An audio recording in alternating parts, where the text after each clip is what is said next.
Bakit nga ba big deal ang weekly inverted hammer ng XRP?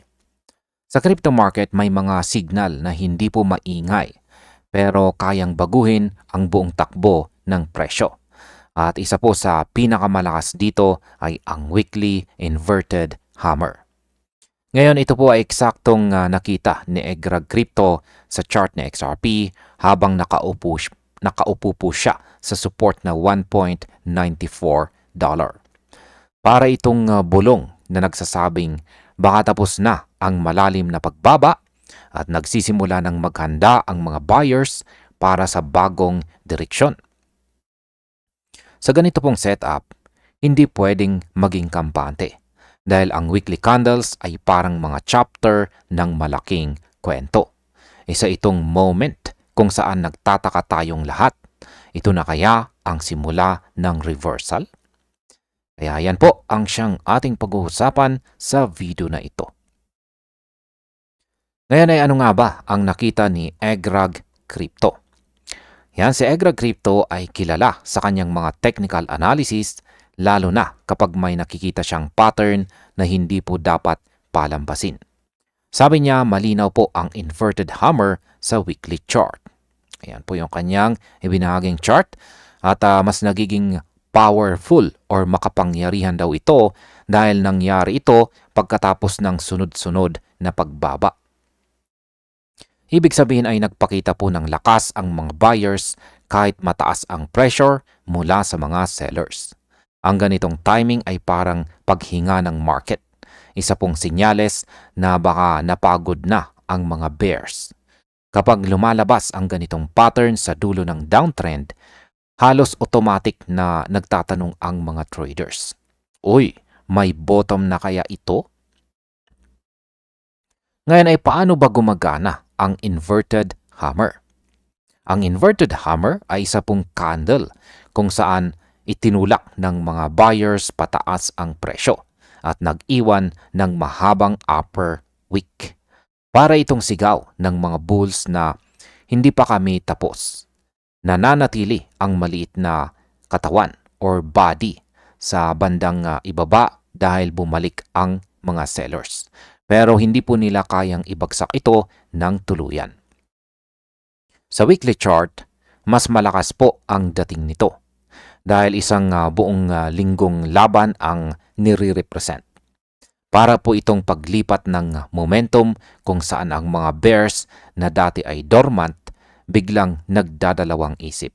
Kaya marami pong mga traders ang nagsasabing kung may bottom man dito, dito mismo ang simula. Ngayon ay may tsamba ba o possible bottom ito? Hindi po nagbigay ng hype si Egrag dahil binigyan niya ito ng probabilities. Sabi niya may 40% chance na ito na ang local bottom. May 35% chance naman na bababa pa ng kaunti bago tuluyang bumawi. Tapos may 25% chance na mabigo ang pattern at magpatuloy ang downtrend. Ang ganito pong honesty ay mahalaga para hindi po tayo bulag sa risk. Ang percentages na ito ay galing sa structure ng trend, lakas ng candle at mga resistance sa ibabaw. Kaya malinaw po ang kanyang hold. Maganda ang signal pero hindi pa ito tapos hanggat walang confirmation. Ngayon ay bakit po ba kailangan ng confirmation? Sa technical analysis, hindi po sapat ang pattern. Kailangan ng follow-through. Dapat may weekly green close na mas mataas kaysa inverted hammer para masabi po nating nag-take over ang mga buyers. Kailangan din po ng higher low bilang ebidensya na nawalan na ng control ang mga sellers. Kapag nabasag ang $2.10 hanggang $2.20 zone, mas lumalakas ang bullish case. Kapag naangat po sa $2.30, mas malinaw na ang momentum shift. Hanggat hindi po nangyayari ang mga ito, sinabi ni Egrag na ang inverted hammer ay attempt lamang at hindi pa verified reversal. Sa madaling salita, promising pero hindi po final. Ano naman po ang ibig sabihin nito para sa macro trend ni XRP? Kapag na-confirm po ang pattern, posible itong maging simula ng panibagong macro leg, isang advance na pwedeng tumagal ng buwan. Sa history ng charts, madalas sinusundan ng mga ganitong weekly reversal signal ang malalaking rally kung suportado ng volume. Ngunit kung pumalya, maaari pong bumalik sa mas malalim na retracement. Kaya mahalaga po ang mga resistance zones. Ito ang dahilan kung bakit ang mga traders, lalo na ang mga long-term holders, ay bantay sarado sa bawat candle close. Sa ganitong critical na punto, ang bawat galaw ay pwede pong magbukas ng panibagong direksyon para kay XRP. Ngayon ay gaano naman po ka-importante ang presyong $1.94. Ang level po na $1.94 ay hindi po basta numero. Ito ang lugar kung saan paulit-ulit naka-recover ang mga buyers. Parang battlefield na kahit ilang beses salakayin ng mga bears, hindi po nila tuluyang masira. Kaya ang pagkakaroon ng inverted hammer sa level na ito ay parang mensahe ng market na hindi kami bibigay. Kapag ganito po ang setup, nagiging confident ang mga traders na ang support ay may tunay na lakas.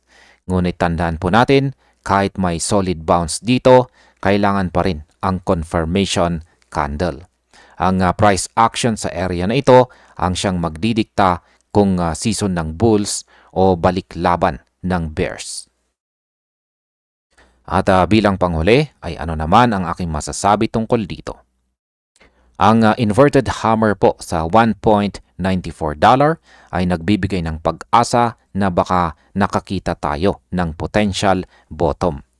Pero tulad po ng sabi ni Egra Crypto, kailangan pa ng malinaw na patunay bago tayo magsabing nagsimula na ang tunay na reversal.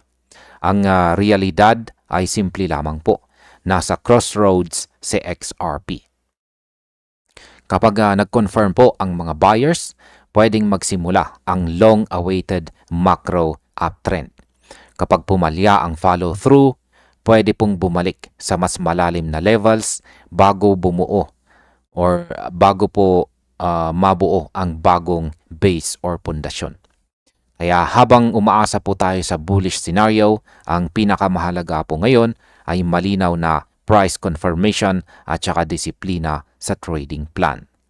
At ayan, hanggang dito na lamang po tayo sa video na ito mga ka-crypto. Maraming salamat sa panunood.